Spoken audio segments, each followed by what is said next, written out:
Hey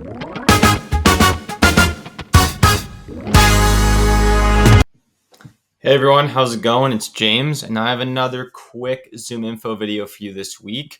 So today we're going to be talking about how to use employee count and also growing headcount to make intuitive decisions about which companies to prioritize in your sales outreach. So today I will be, for the sake of this video, let's say as an example, my company, we sell HR software, primarily around kind of organizing and managing people for software companies in the US. So with that in mind, what I have opened up here is just a advanced search with a few filters applied. So I'm looking at software industry. We find the most success selling to software companies that have at least 200 employees. That's usually when they run into the pain points that our software solves.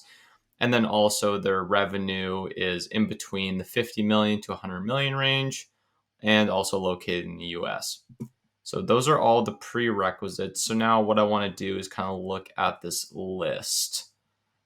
So you can see there's 1,800 results. This is a large pool of companies to work through, and I would probably recommend trying to work in some kind of intent before doing this, but I just want to show you mainly how to use employee count and growing headcount together. So let's just take a look at these first three one by one. So if I go and I look at this company here, Gebs, GEBBS, they are a healthcare software company, 5,000 people. It's great. They probably have problems with organization and enough revenue to afford my software. That looks great. So this company, all in all, kind of fits the bill. But then the main thing here is that employee growth.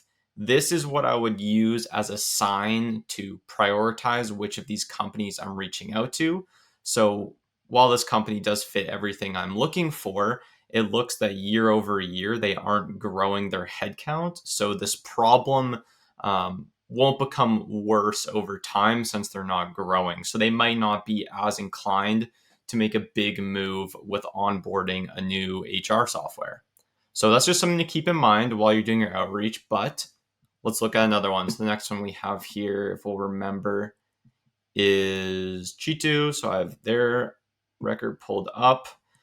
Similar one, custom software IT services, business service software company, 67 million rev, perfect. Looks like they can afford us. And now their employee growth and headcount tells us a whole different story. So year over year, they are growing within 2 years, 60%. So they're hiring a ton of people. So it's probably very likely that with this much growth, they're experiencing some pain around organizing their staff. So this company would be a great one to reach out to start, just purely based off of this and what I'm selling. But yeah, so overall, this one looks pretty good. If this was a real scenario, I would definitely be targeting this company before GEBBS for sure. And then the last one I wanted to look at just for this example, so we have a range of different companies, is Innodata. So if we look at Innodata here, engineering software company, good rev, lots of employees, great fit overall. They meet the prerequisites for me. And then if we can look here, their employee growth rate, 2 years, they're up about 24%, which looks great. Not as much growth as the last company we looked at, but year over year, they're still growing. So this problem isn't going to get any worse, and they might want to make a move before things get out of hand. So those are just a couple things to consider depending on what you're selling.